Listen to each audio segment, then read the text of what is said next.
जिंदगी हमारी आपकी बलिहारी, प्रभु आपकी बलिहारी।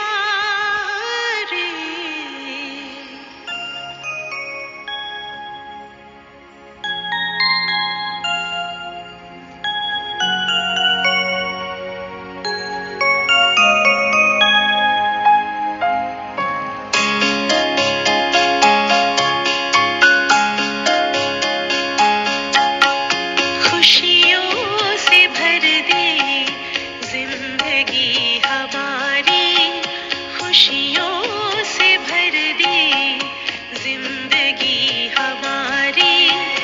आपकी बलिहारी, प्रभु आपकी बलिहारी, आश पूरी कर दे आपने हमारी, आश पूरी कर दे आपने हमारी। आपके आभारी, हम आपके आभारी, खुशियों से भर दे जिंदगी हमारी।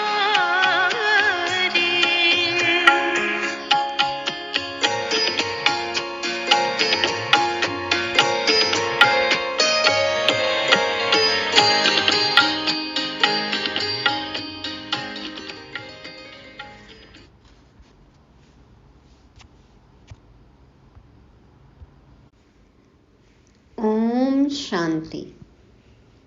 सभी खुशहाल, खुशनसीब, नॉलेजफुल, अति मीठे, सर्विसेबल ब्राह्मणों को रविवार की गॉडली मॉर्निंग। खुशियों से भर दी जिंदगी हमारी। बाप दादा ने तो हमें सदा खुश रहने के बहुत सारे पॉइंट्स, बहुत सारे कारण दिए हैं, लेकिन फिर क्यों है कभी खुशी कभी गम? समझेंगे आज 19 नवंबर 2023 की अव्यक्त वाणी में। वर्तमान समय अनुसार हमारी अवस्था कैसी होनी चाहिए, बाबा आज ये भी समझाते हैं। बाप समान नॉलेजफुल बनने के लिए हमें क्या अपनाना है और क्या त्यागना है, कौन सा अभ्यास करना है, वो भी आज समझेंगे। तो सुनते हैं डबल फल प्राप्त कराने वाली 3 अप्रैल 1996 को मधुबन में चली हुई परमात्मा वाणी, जिसका शीर्षक है सेवाओं के साथ साथ बेहद की वैराग्य वृत्ति द्वारा पुराने व व्यर्थ संस्कारों से मुक्त बनो। सेवाओं के साथ साथ बेहद की वैराग्य वृत्ति द्वारा पुराने व व्यर्थ संस्कारों से मुक्त बनो। आज बेहद का बाप अपने बेहद के सदा सहयोगी साथियों को देख रहे हैं। चारों ओर के सदा सहयोगी बच्चे सदा बाप के दिल पर दिल तख्त नशीन निराकार बाप को, अपना अकाल तख्त भी नहीं है, लेकिन तुम बच्चों को कितने तख्त हैं? बाबा कह रहे हैं मेरे पास तो अपना तख्त नहीं है, लेकिन बच्चों के पास कितने तख्त हैं? बच्चे अकाल तख्त पर विराजमान हैं और देखो बाबा के दिल तख्त पर विराजमान हैं और भविष्य में विश्व राज्य तख्त पर विराजमान होंगे। तो बाबा अपने बेहद के सदा सहयोगी साथियों को और दिल पर दिल तख्त नशीन, बाबा के दिल पर तख्त नशीन साथियों को, बच्चों को देख रहे हैं और पूछ रहे हैं कि तुम बच्चों को कितने तख्त हैं। तो बाप दादा तख्त नशीन बच्चों को देख सदा हर्षित रहते हैं। वाह मेरे तख्त नशीन बच्चे। बच्चे बाप को देख खुश होते हैं। आज सभी बाप दादा को देख खुश होते हो, लेकिन बाप दादा कितने बच्चों को देख खुश होते हैं? क्योंकि हर एक बच्चा विशेष आत्मा है। बाबा का हर एक बच्चा विशेष आत्मा, और बाबा इसलिए खुश होते हैं एक एक बच्चे को देख के। चाहे लास्ट नंबर भी है, लेकिन फिर भी लास्ट होते भी विशेष कोटों में कोई में कोई की लिस्ट में है। इसलिए एक एक बच्चे को देख बाप को ज़्यादा खुशी है वो आपको है। कौन ज़्यादा खुश है? दोनों खुश हैं, है ना? दोनों को खुशी है। और बाबा का हर एक बच्चा कोटों में कोई में कोई की लिस्ट में क्यों है? क्यों विशेष है? कि उसकी कम से कम बाबा को तो पहचाना ना। बाबा गुप्त रूप में है, लेकिन देखो बाबा को जाना पहचाना, बाबा को अनुभव करते हैं। तो बाप को कितने बच्चे हैं? जितने बच्चे उतनी खुशी, और आपको सिर्फ डबल खुशी है बस। बाबा कहते हैं बाबा ज़्यादा खुश है, क्योंकि इतने सारे बच्चे हैं तो हर एक बच्चे को देख के खुशी होती है, तो कितनी खुशी हो गई। और बाबा कहते हैं आपको तो सिर्फ डबल खुशी है, माना अव्यक्त बाप दादा को देख के, शिव बाबा और ब्रह्मा बाबा। तो आपको तो डबल खुशी है बस। आपको परिवार की भी खुशी है, लेकिन बाप की खुशी सदा काल की है, और आपकी खुशी सदा काल है या कभी नीचे ऊपर होती है। हमें डबल खुशी है, एक तो बाबा की और एक परिवार की। और बाबा कहते हैं बाबा की खुशी सदा काल की है, लेकिन हमारी खुशी तो नीचे ऊपर होती है। क्यों? तो बाप दादा समझते हैं कि ब्राह्मण जीवन का श्वास खुशी है। खुशी नहीं तो ब्राह्मण जीवन नहीं। और अविनाशी खुशी कभी कभी वाली नहीं, परसेंटेज वाली नहीं। खुशी तो खुशी है। आज 50% खुशी है, कल 100% है, तो जीवन का श्वास नीचे ऊपर है ना। बाप दादा ने पहले भी कहा है कि शरीर चला जाए लेकिन खुशी नहीं जाए।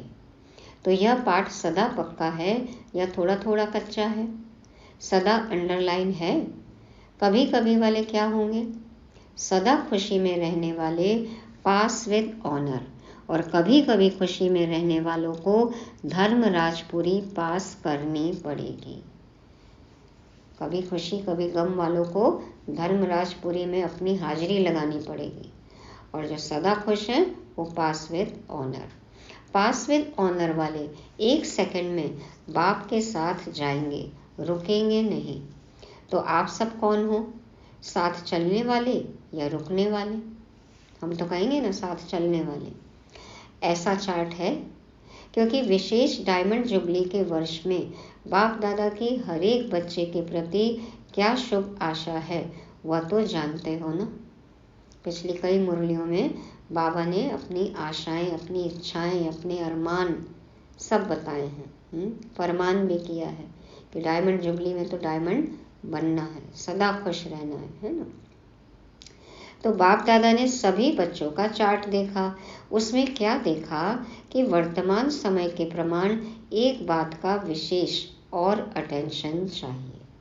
पुरुषार्थ तो सब कर रहे हैं, लेकिन एक बात पर और अटेंशन देना है। कौन सी है वो बात? जैसे सेवा में बहुत उमंग उत्साह से आगे बढ़ रहे हो और डायमंड जुबली में विशेष सेवा का उमंग उत्साह है, इसमें पास हो। हर एक यथाशक्ति सेवा कर रहे हैं और करते रहेंगे, लेकिन अब विशेष क्या चाहिए? समय समीप है, तो समय की समीपता के अनुसार अब कौन सी लहर होनी चाहिए? समय करीब है, आ गया ना समय, तो कौन सी लहर होनी चाहिए? बच्चों ने कहा वैराग्य की। बाबा कहते कौन सा वैराग्य? हद का या बेहद का? जितना सेवा का उमंग उत्साह है उतना समय की आवश्यकता प्रमाण स्व स्थिति में बेहद का वैराग्य कहाँ तक है? बेहद का वैराग्य कहाँ तक है? क्योंकि आपके सेवा की सफलता है जल्दी से जल्दी प्रजा तैयार हो जाए, इसलिए सेवा करते हो ना। तो जब तक आप निमित्त आत्माओं में बेहद की वैराग्य वृत्ति नहीं है, तो अन्य आत्माओं में भी वैराग्य वृत्ति नहीं आ सकती। और जब तक वैराग्य वृत्ति नहीं होगी, तो जो चाहते हो कि बाप का परिचय सबको मिले, वह नहीं मिल सकता।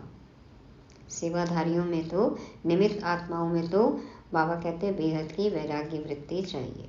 नहीं तो बाबा का परिचय देना चाहते हैं, वो उन तक पहुँचेगा ही नहीं, समझ में ही नहीं आएगा उनको। बेहद का वैराग्य सदा काल का वैराग्य है।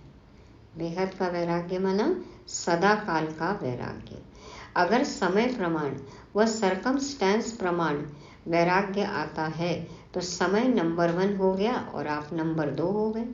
कोई परिस्थिति आई या कोई ऐसा समय आया तो वैराग्य आ गया, तो बाबा कहते हैं फिर तो समय को क्रेडिट गया ना।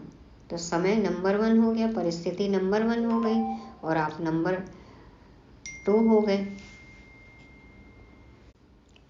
परिस्थिति या समय ने वैराग्य दिलाया, परिस्थिति खत्म, समय पास हो गया तो वैराग्य पास हो गया।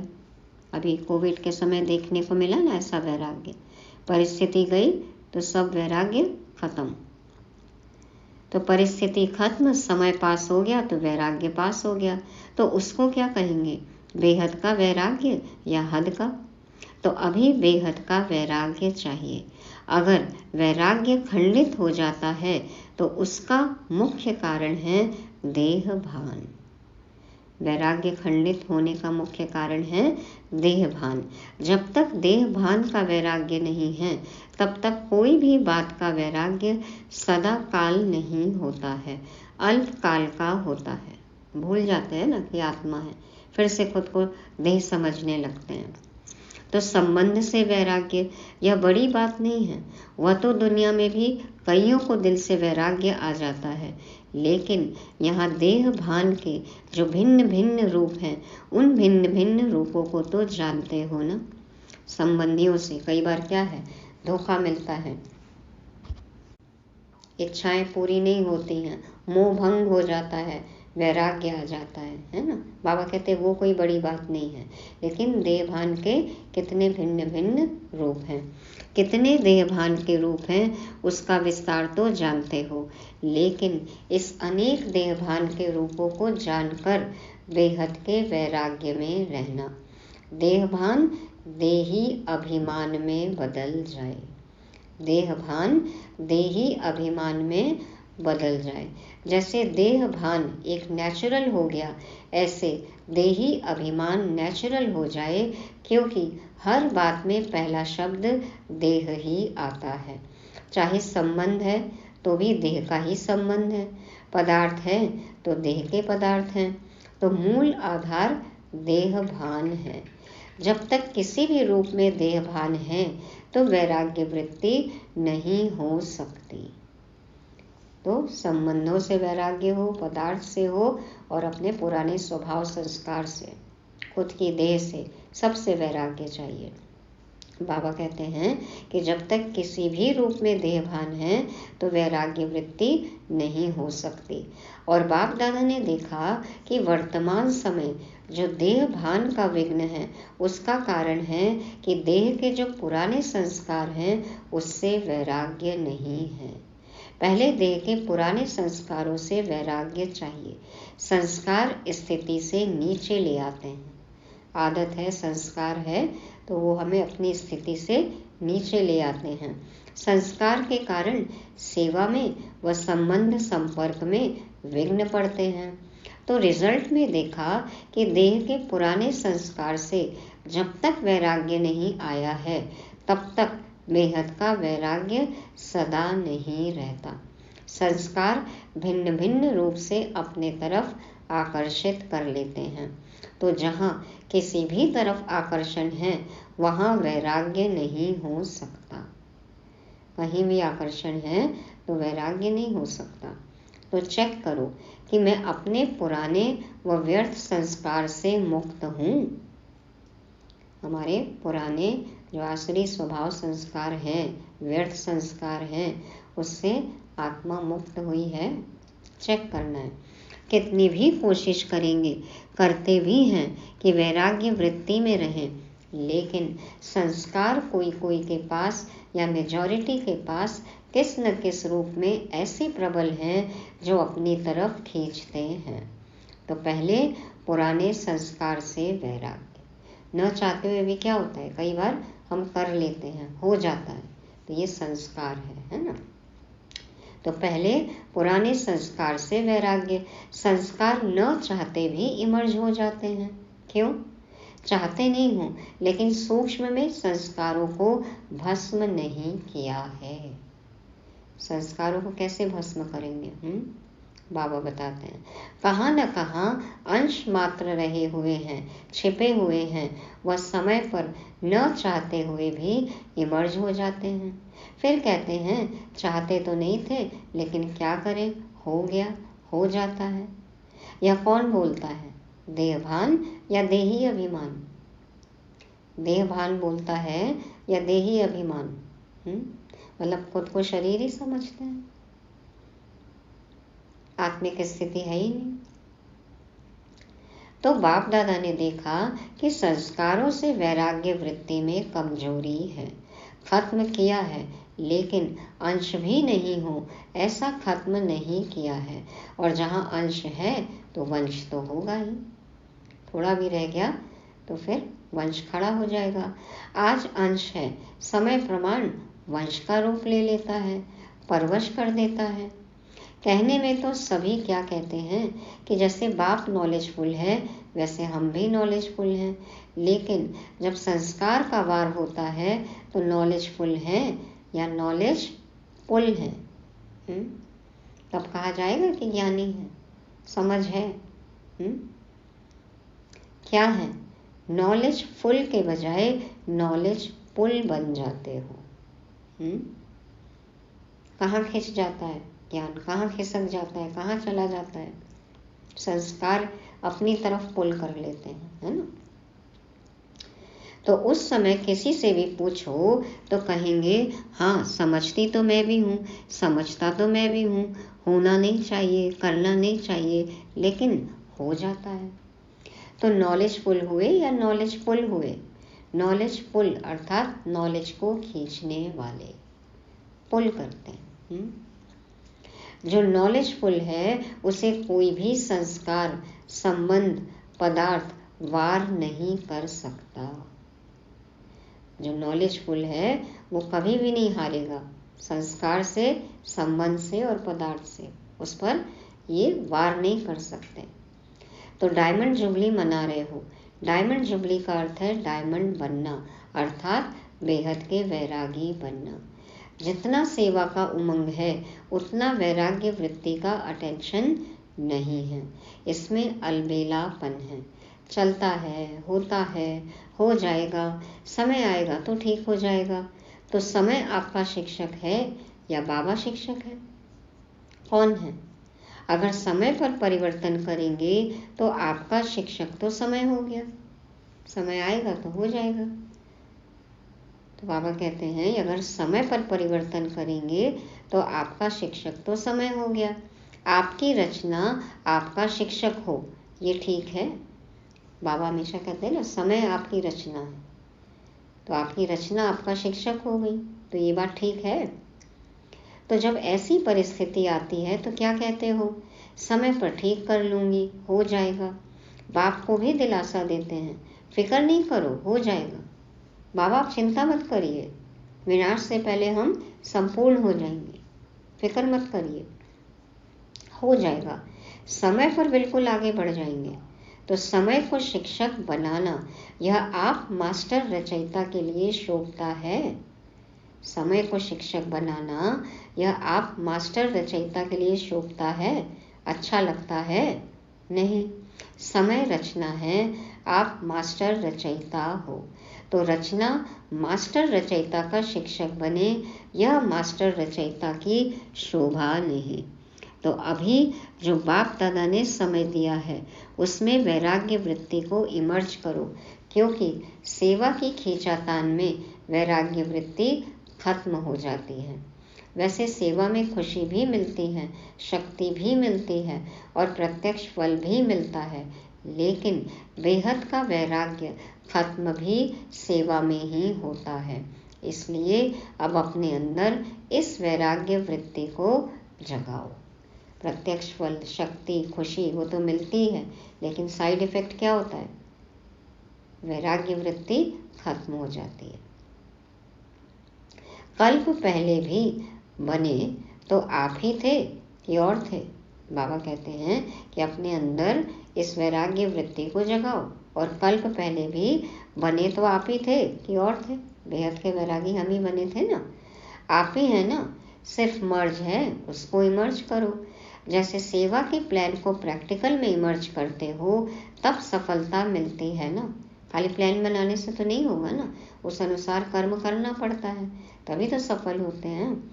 ऐसे अभी बेहद के वैराग्य वृत्ति को इमर्ज करो। चाहे कितने भी साधन प्राप्त हैं, और साधन तो आपको दिन प्रतिदिन ज़्यादा ही मिलने हैं, लेकिन बेहद के वैराग्य वृत्ति की साधना मर्ज नहीं हो, इमर्ज हो। बेहद के वैराग्य वृत्ति की साधना, बाबा कहते हैं, इमर्ज हो, साधनों की उपलब्धि से मर्ज न हो जाए।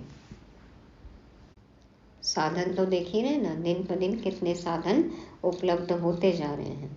तो बाबा कहते हैं साधन और साधना का बैलेंस, क्योंकि आगे चल करके प्रकृति आपकी दासी होगी, सत्कार मिलेगा, स्वमान मिलेगा, लेकिन सब कुछ होते वैराग्य वृत्ति कम नहीं हो।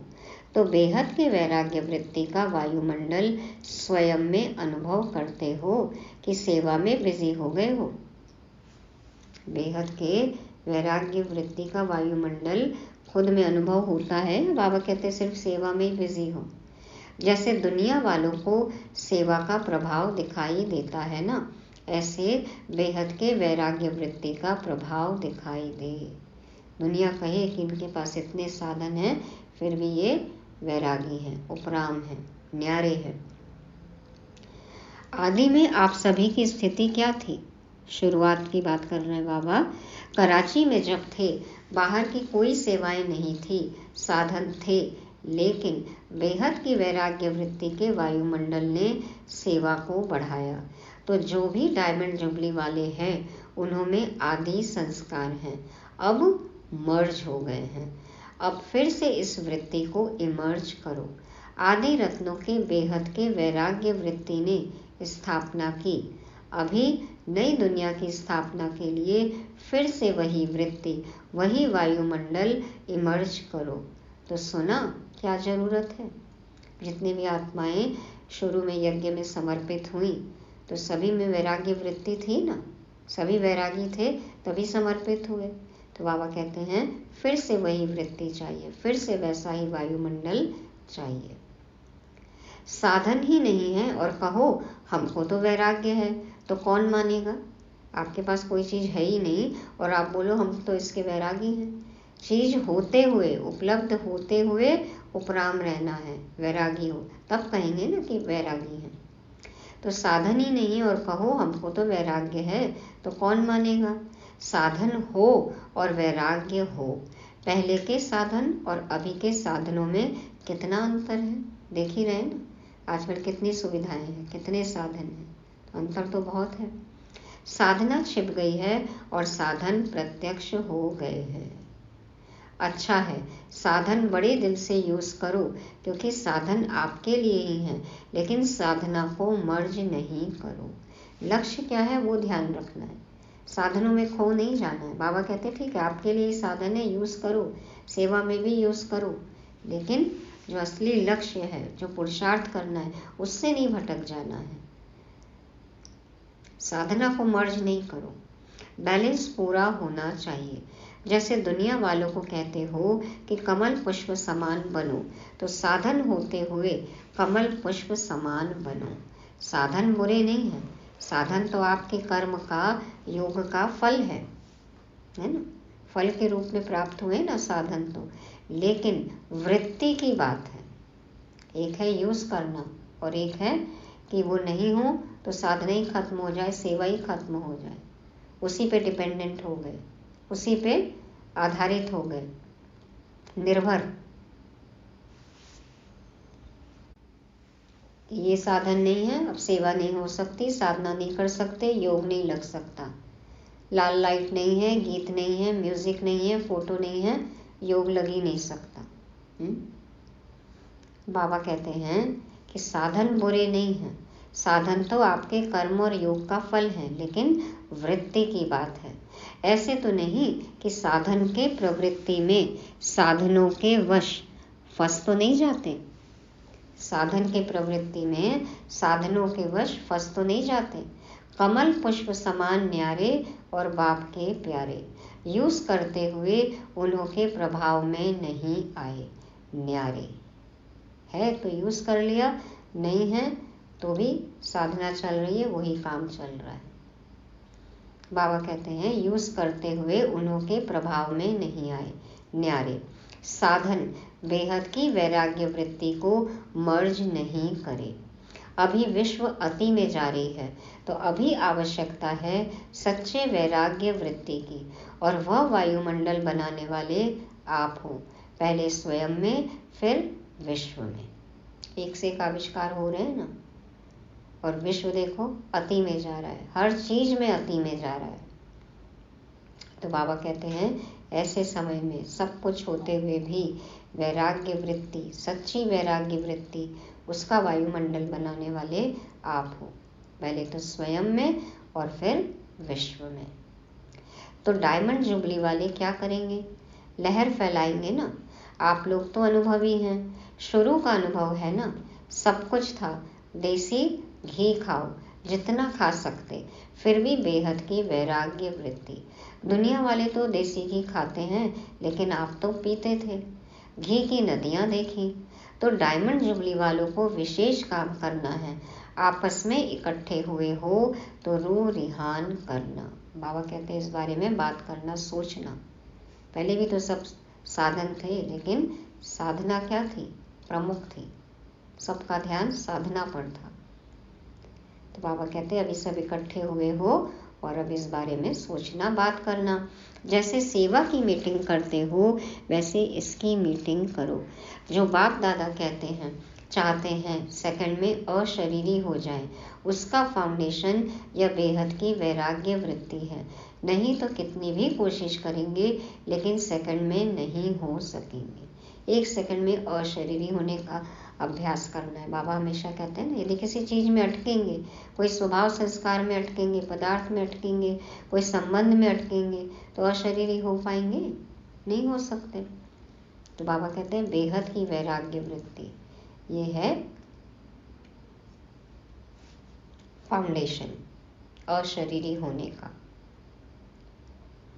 युद्ध में ही चले जाएंगे, और जहाँ वैराग्य है तो ये वैराग्य है योग्य धरनी। उसमें जो भी डालो उसका फल फौरन निकलता। यदि वैराग्य वृत्ति नहीं होगी तो फिर युद्ध करना पड़ेगा, है ना। योग नहीं लग रहा है, कोशिश कर रहे हैं, और वैराग्य है तो बाबा कहते हैं ये योग्य धरनी है, उसमें जो भी डालो उसका फल फौरन निकलता।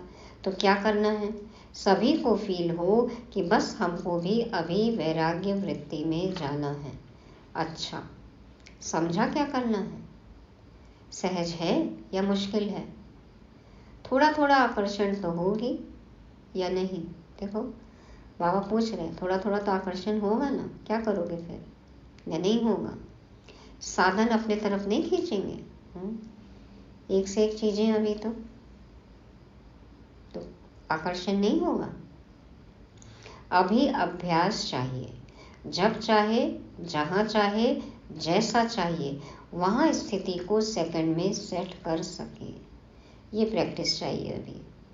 जब चाहे, जहाँ चाहे, जैसा चाहिए वहाँ स्थिति को सेकंड में सेट कर सके। सेवा में आना है तो सेवा में आए, सेवा से न्यारे हो जाना है तो न्यारे हो जाए। ऐसे नहीं सेवा हमको खींचे, सेवा के बिना रह नहीं सके। जब चाहे, जैसे चाहे, विल पावर चाहिए। विल पावर है, इच्छा शक्ति की बात कर रहे हैं बाबा। विल पावर है, स्टॉप तो स्टॉप हो जाए, एक सेकंड में ब्रेक लगना चाहिए। स्टॉप तो स्टॉप, ऐसे नहीं लगाओ स्टॉप और हो जाए क्वेश्चन मार्क। स्टॉप लगाना चाहो फुल स्टॉप और हो जाए question mark. Full stop, stop भी नहीं, फुल स्टॉप। जो चाहे वह प्रैक्टिकल में कर सके। चाहते हैं लेकिन होना मुश्किल है, तो इसको क्या कहेंगे? विल पावर है कि पावर है? संकल्प किया, व्यर्थ समाप्त, तो सेकंड में समाप्त हो जाए। कोई भी यदि व्यर्थ संकल्प आ रहा है, सोचा कि बस ये रुक जाए, तो तुरंत रुक जाए, वहीं खत्म हो जाए, सेकंड में समाप्त हो जाए। बाप दादा ने सुनाया ना कि कई बच्चे कहते हैं हम योग में बैठते हैं, लेकिन योग के बजाय युद्ध में होते हैं। योगी नहीं होते, योद्धे होते हैं। और युद्ध करने के अगर संस्कार बहुत काल रहे तो क्या बनेंगे, सूर्यवंशी या चंद्रवंशी? सोचा और हुआ, सोचना और होना सेकंड का काम है। जैसे ही सोचा वैसे ही हो गया, एक ही सेकंड में सोचा और वही हुआ। इसको कहते हैं विल पावर। विल पावर है कि प्लान बहुत अच्छे बनाते हैं, लेकिन प्लान बनते हैं 10 और प्रैक्टिकल में होते हैं 5। ऐसे तो नहीं होता। सोचते बहुत अच्छा है, यह करेंगे, यह होगा, लेकिन प्रैक्टिकल में अंतर पड़ जाता है। तो अभी ऐसी विल पावर हो, संकल्प किया और कर्म में प्रैक्टिकल में हुआ पड़ा है, ऐसे अनुभव हो। नहीं तो देखा जाता है अमृत वेले जब बाप से रू रिहान करते, बहुत अच्छी बातें बोलते हैं, यह करेंगे, और जब रात होती तो क्या रिजल्ट होती? बाप को खुश बहुत करते हैं, बातें इतनी मीठी करते हैं, इतनी अच्छी करते हैं, बाप भी खुश हो जाता, वाह मेरे बच्चे सुबह तो ऐसी बात करेंगे, बाबा को भी खुश कर देंगे, बाबा से भी वाहवाही ले लेते हैं। लेकिन रात तक कहते हैं बाबा बस आपने जो कहा ना होना ही है, हुआ पड़ा है। बाबा की मुरली बाबा को ही सुना देते हैं, बहुत अच्छी बातें करते हैं। कई तो बाप को इतना दिलासा दिलाते हैं कि बाबा हम नहीं होंगे तो कौन होगा। बाबा कहते हैं ना तुम ही विजयी आत्मा हो, तुम नहीं हो तो और कौन है। तो वही सब बातें बाबा को ही सुना देते हैं कि बाबा हम नहीं होंगे तो कौन होगा। बाबा कल्प हम ही तो थे, खुश हो जाते। बाबा जो हॉल में पीछे बैठे हैं उनसे कह रहे हैं, पीछे बैठने वाले अच्छी तरह से सुन रहे हो ना, सभी को कह रहे हैं बाबा अच्छी तरह से सुन रहे हो ना। आगे वालों से पहले पीछे वाले करेंगे, बैठे पीछे हो लेकिन सबसे समीप दिल पर हो। आप हॉल में कहीं भी बैठो, आजकल तो बाहर भी बैठते हैं, लेकिन क्या है बाबा तो सबको दिल में बिठाते हैं। क्यों? दूसरों को चांस देना या सेवा की ना। पीछे बैठे, आगे बैठने का चांस औरों को दिया तो बाबा कहते हैं कि ये चांस दिया मना सेवा की। तो सेवाधारी सदा बाप के दिल पर हैं। कभी भी ऐसे नहीं सोचना कि हम भी अगर दादियाँ होती ना तो जरा सा, लेकिन सामने तो क्या दिल पर हो। हम भी दादियाँ होते तो हम भी आगे सोफे पे बैठते। बाबा कहते सोफा तो क्या, आगे तो क्या, आप तो दिल पर हो।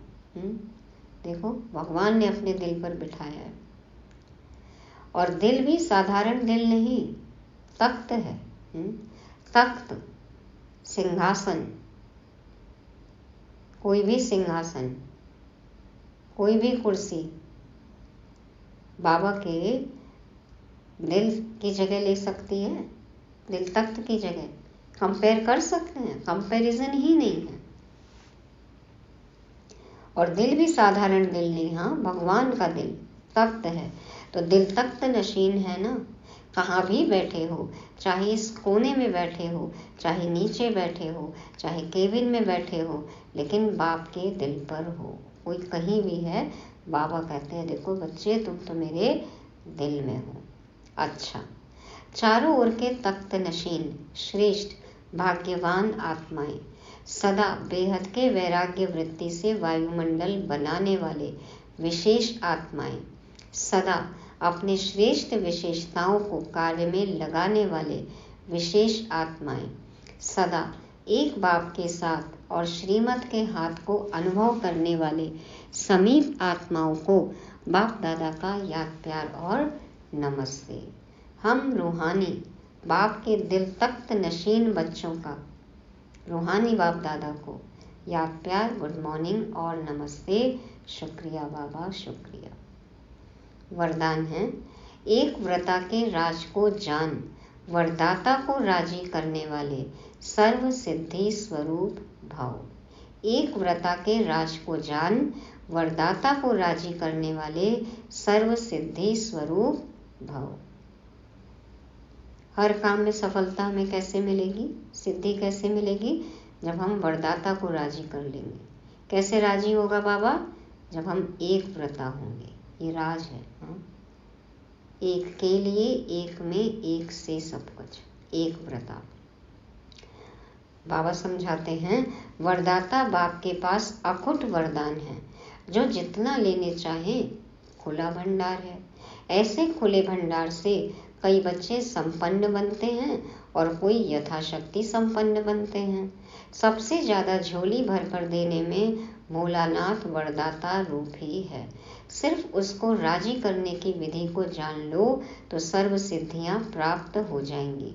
वरदाता को एक शब्द सबसे प्रिय लगता है, एक व्रता। संकल्प स्वप्न में भी दूजा व्रता न हो, आपके ख्वाबों ख्यालों में भी और कोई दूसरा ना हो। वृत्ति में रहे, मेरा तो एक दूसरा ना कोई। जिसने इस राज को जाना, उसकी झोली वरदानों से भरपूर रहती है। मेरा तो एक शिव बाबा, दूसरा ना कोई। जिसने ये राज जान लिया, इसके धारणा मूर्त हैं, तो बाबा कहते हैं उसकी झोली तो वरदानों से भरपूर रहती है। बाबा तो लुटाने के लिए बैठा ही है, लेकिन कई तो पूरा लूट लेते हैं और कई बहुत संतुष्ट आत्माएं हैं जो थोड़ा सा ही लेते हैं, यथाशक्ति ही लेते हैं। बाबा से लेने में संतुष्टता होनी चाहिए।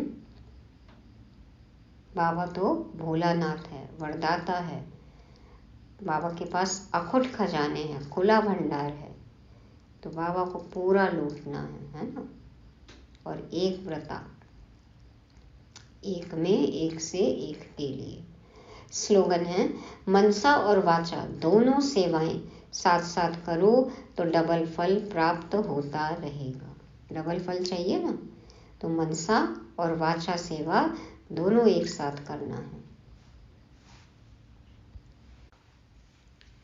यदि किसी को ज्ञान सुना रहे हैं तो मनसा से भी शुभ भावना, शुभकामना ही निकले, तब डबल फल प्राप्त होगा। तो ये थी आज की अव्यक्त वाणी, जिसको एक बार रिवाइज करेंगे। आज बाप दादा दिल तख्त नशीन विशेष सहयोगी बच्चों को देखकर खुश हो रहे थे। क्या हम सदा खुश हैं? बाबा ने कहा, ब्राह्मण जीवन की श्वास खुशी है। जो सदा खुश नहीं, उन्हें धर्मराजपुरी में जाना होगा। ये बात याद रहे। उमंग उत्साह के साथ बेहद की वैराग्य वृत्ति हो। और ये वैराग्य कैसे आए? समझ से, ये नहीं कि परिस्थिति या समय के अनुसार।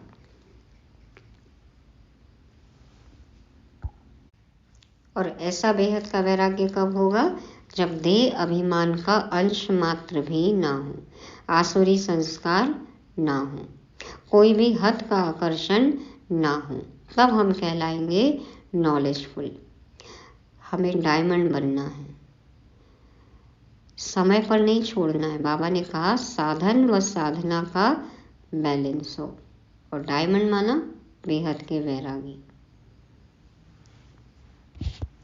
तो साधन व साधना के बैलेंस पर बाबा ने आज बहुत जोर दिया।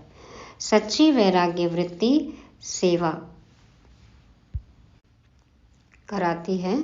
सच्ची वैराग्य वृत्ति हो, और जब फिर हम सेवा करते हैं तो उससे वायुमंडल भी बनता है। तो 1 सेकंड में स्थिति को सेट करने का अभ्यास होना चाहिए। इसके लिए 1 सेकंड में फुल स्टॉप, व्यर्थ समाप्त। योग में हमें योद्धा नहीं बनना है, और विल पावर बहुत स्ट्रांग होना चाहिए। सोचा और हुआ,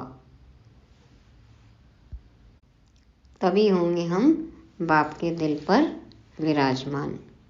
और सर्व सिद्धि स्वरूप बनना है। कैसे? एक व्रता का पाठ पक्का हो, और मनसा वाचा सेवा साथ साथ करेंगे तो मिलेगा डबल फल। पूरी मुरली से स्वमान लेंगे। मैं व्यर्थ मुक्त आत्मा बेहद की वैरागी हूँ। मैं व्यर्थ मुक्त आत्मा बेहद की वैरागी हूँ। ओम शांति।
खुशियों से भर दे